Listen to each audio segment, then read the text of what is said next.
Human rights machine జిల్లా అధ్యక్షులు చిన్ని రామసత్యనారాయణ ఆధ్వర్యంలో జంగారెడ్డిగూడెం డీఎస్పీ ధనంజయుడిని జంగారెడ్డిగూడెం హ్యూమన్ రైట్స్ మిషన్ ప్రతినిధులు మర్యాదపూర్వకంగా కలుసుకున్నారు. ఈ సందర్భంగా డీఎస్పీ ధనంజయుడు అందరినీ పేరు పేరునకు పలకరించి సంస్థ చేసే మంచి పనులకు సహాయ సహకారాలు అందిస్తామని హ్యూమన్ రైట్స్ మిషన్ సభ్యులకు హామీ ఇచ్చారు. ఈ కార్యక్రమంలో మండల అధ్యక్షులు హనుమంతరావు, రాష్ట్ర ఆర్గనైజింగ్ సెక్రటరీ ఎల్ఆర్ కృష్ణబాబు, మండల సెక్రటరీ సత్యనారాయణ, మహిళా అధ్యక్షురాలు దాట్ల అన్నపూర్ణదేవి, మహిళా ఆర్గనైజింగ్ సెక్రటరీ త్రిపుర రమేష్, మండల general secretary Radhadevi, human rights mission సభ్యులు తదితరులు పాల్గొన్నారు.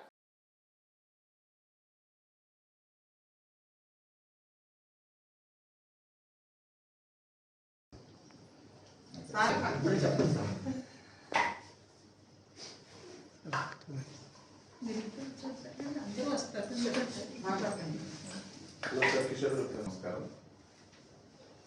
ప్రధానంగా నూతన సంవత్సర శుభాకాంక్షలు.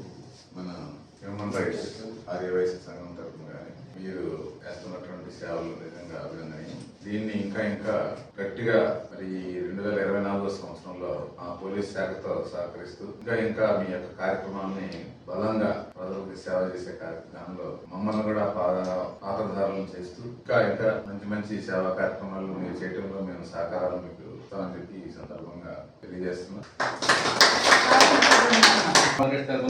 మరి మేము చేసే కార్యక్రమాలకి తప్పకుండా ఈసారి నుంచి సాధన కేకేస్తాం. మాకు సపోర్ట్ గా ఉండాలని చెప్పి మేము కోరుకుంటున్నాం. ఈ నూతన సంవత్సర సందర్భంగా అందరూ కూడా ఆయుధాలు కష్టైశ్వర్యాలతో ఉండాలని చెప్పి మేము కోరుకుంటున్నాం. కలవడం నేను చాలా ఆనందంగా ఉంది. ఎందుకంటే అంత సోదరభావంగా ఉన్నారు. అయితే భవిష్యత్తులో మేము ఒక మంచి కార్యక్రమం పెట్టాం సార్. ఫిబ్రవరి 17 అనుకుంటున్నాం సార్. ప్రపంచ రికార్డ్ అండి. అందరూ ఎవరికి ఏమవుతుంది అనుకుంటున్నారు. ధరణి జై హో టైటిల్ 3333 మంది ఒకే డాన్స్ అండి హై స్కూల్ గ్రౌండ్ లో. నేను ఇప్పుడు అన్ని స్కూల్లో తిరిగి మూడు నెలల నుంచి తిరిగి ట్రైనింగ్ ఇస్తున్నాం సార్. మీరు కూడా చీఫ్ గెస్ట్ గా రావాలని, ఇది ప్రతి ఒక్కరి బాధ్యతగా. ఎందుకంటే ధరణి జై హో అంటే ఆ భూమాతను మనం రక్షించట్లేదు. అందులో అనేకమైన ప్లాస్టిక్లు కలిసిపోయి, వ్యర్థాలు కలిసిపోయి సర్వనాశనం చేస్తున్నాం. కాబట్టి ఆ ధరణి బాగుండాలంటే ముందుగా పర్యావరణాన్ని పరిరక్షించుకుంటూ పచ్చని మొక్కలు నాటుతూ విద్యార్థులతో 3333 మంది